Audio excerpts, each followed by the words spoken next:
Vendredi, on est le 23 mars 2018, bienvenue sur Radio Étincelle, je m'appelle Maxence et on est ensemble encore pour cette dernière émission de notre semaine de la presse. Bon, hier il n'y en a pas eu, je vous l'accorde, on était, les enseignants faisaient grève, on a fait un peu grève aussi, donc il n'y a pas eu d'émission hier, mais on se rattrape aujourd'hui avec un programme un petit peu chargé. On a l'actualité du jour avec notre très cher ami Roméo. Salut Roméo. Bonjour à tous. On a le média, on va parler de le 1, un journal que je vais vous détailler tout à l'heure. On va aussi avoir les techléologies avec Léo qui est là-bas derrière, il se cache. Bonjour. Bonjour Léo. Il va nous parler de God of War, j'ai un peu du mal à le dire. Les actus actualisées aussi, le voyage à Cluse et on finira avec le petit moment musique.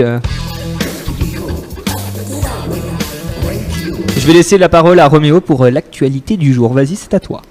Donc, suite à la fusillade de Parkland en Floride, où 17 élèves sont morts, une manifestation à laquelle prendront part des survivants se déroulera demain, samedi 24 mars, dans la capitale américaine Washington, pour demander un contrôle plus strict des armes à feu aux États-Unis.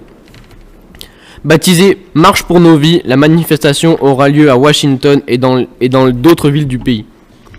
De nombreuses voix se sont élevées depuis le massacre pour dénoncer les liens entre le monde politique et la puissance lobby pro-armes National Rifle Association, la NRA, qui défend la vente libre des armes et empêcherait un renforcement de la législation au Congrès.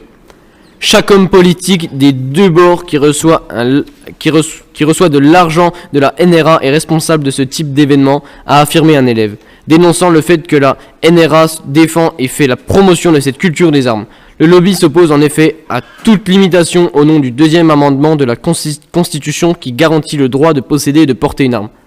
Près de 15 600 personnes ont été tuées par une arme à feu en 2017 dans le pays de quelques 320 millions d'habitants. Selon l'organisation Gun Violence Archive, qui ne compte pas les suicides, l'objectif est de créer une nouvelle normalité où ce serait considéré comme une honte pour les hommes politiques d'accepter l'argent de la NRA, a ajouté le jeune homme. C'est une chronique qui a été réalisée d'après l'AFP. Donc merci Roméo et maintenant on va continuer avec le média comme dans cette semaine de la presse où on vous a présenté une radio, une presse papier. Et ben aujourd'hui on vous parle d'un journal, le journal Le 1, c'est un hebdomadaire français. Ce journal traite chaque semaine une grande question d'actualité à travers les regards d'écrivains, de chercheurs, de philosophes et aussi d'artistes, poètes, illustrateurs et d'experts. Donc vous pouvez le voir derrière la caméra, Roméo vous le montre.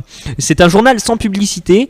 Le 1 se présente sous une forme de papier totalement inédite.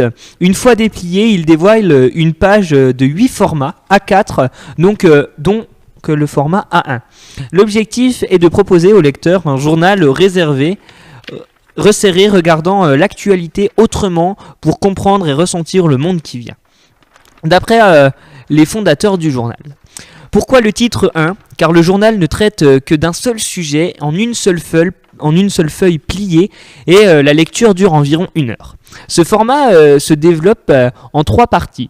Le premier format, tout plié, format A4, avec l'avis d'un expert, d'un auteur, d'un poète littéraire du sujet. On peut le lire comme un livre classique au format A3 ouvert. En effectuant un premier dépliage, format A2, vous accédez à un second univers, celui de l'analyse et de l'expertise, avec aussi de la philosophie. Lorsque vous le dépliez complètement, au format A1, c'est une carte blanche donnée à un artiste et à des auteurs. Donc vous pouvez le voir derrière nous, le journal Le 1. On va passer au moment techléologie avec Léo qui va nous parler de God of War. Salut Léo. Salut. Et donc oui, c'est le 4e. Donc il a un univers tout nouveau. On n'est plus sur. Je vais resituer le contexte. God of War, c'est un jeu qui se passe dans la mythologie grecque, qui fait intervenir les dieux, etc. Et donc c'est un jeu assez sanglant, assez violent. Celui-là se passera dans le temps des dieux nordiques. Et donc c'est un tout nouvel opus, une narration encore plus travaillée que le 3, et donc les graphismes qui sont toujours plus poussés. Les dates de sortie, God of War est prévu pour le 20 avril 2018.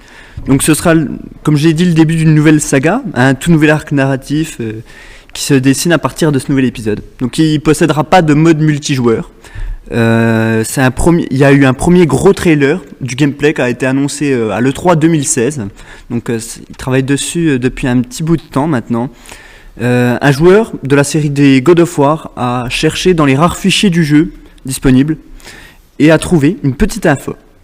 En effet, c'est dans le fichier en .mp3 de la musique entendue lors de la cérémonie que Fabiano Banin a découvert le commentaire suivant. Une introduction à Kratos et à Atreus. Atreus qui sera donc le fils du héros principal. Voilà. Un nouveau trailer a été diffusé justement pour l'E3 2017. On y voit encore 5 minutes de gameplay dans des décors qui sont typés avec des graphismes toujours plus épatants. Et donc pour conclure, on pourra dire que God of War, ça sera un jeu qui promet d'être encore plus sanglant que tous les autres jeux God of War qui sont sortis. Et donc je serai là, moi bien sûr, au rendez-vous. Peggy 18 bien sûr. Et on va continuer avec notre actualité, avec le voyage à Cluse. On part au ski, on va dire, avec notre très cher ami Léo qui va nous détailler ce voyage. Eh bien, la classe de terminale technicien usinage est partie 5 jours, du 5 au 9 février, dans la région de Cluse, en Haute-Savoie. Ce voyage d'études a permis de découvrir une autre facette du métier, car Cluse, c'est la capitale du décolletage, spécialité voisine de l'usinage. Les élèves ont pu allier travail et loisirs. Sur le plan du travail, ils ont effectué des visites d'entreprise, du musée de l'horlogerie et du décolletage, ainsi que l'atelier sur l'innovation. Pour les loisirs, ils ont fait du ski, des balades en raquettes, ainsi que du bowling, autant pour moi. Le logement en auberge de jeunesse a permis de mieux souder la classe. Ce voyage a permis de donner une autre vision de l'usinage aux élèves.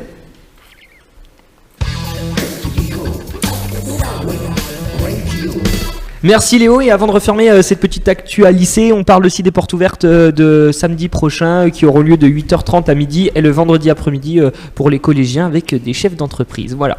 Et nous allons finir cette émission avec le petit moment musique. Si je ne me trompe pas, c'est une musique de Jonas. Donc c'est lui qui l'a créée parce qu'il fait aussi partie du club MAO, je crois. Et il fait de la MAO chez lui, donc il nous a créé un petit son rien que pour nous. Il est en classe de terminale scène. Du coup, je vous propose de l'écouter maintenant. Ça s'appelle Flying Horse, qu'on s'écoute maintenant sur Radio Étincelle.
Eh bien merci Jonas pour ce magnifique son. On peut dire qu'on avait l'ambiance dans le studio, on avait l'ambiance quand même. Hein. Micro. Voilà, si tu m'allumes pas le micro, on n'entend rien, mais en tout cas, oui, il y avait de l'ambiance. Hein, on est 3 dans le studio, donc il y avait. Ouais, plus les techniciens, Monsieur Mira. Donc voilà, on arrive sur la fin de l'émission. Merci à tous de nous avoir suivis durant cette semaine de la presse. Merci à toute l'équipe, à Léo pour l'animation, à Roméo aussi, aux techniciens. On a Benoît à la table de mixage, et on a aussi Thomas à l'image. On a Monsieur Mira aussi pour la rédaction. Merci à tous et merci à vous, très chers auditeurs, de nous avoir suivis. À ciao. À ciao, voilà, on dit le mot de la fin. À ciao, à bientôt sur Étincelle.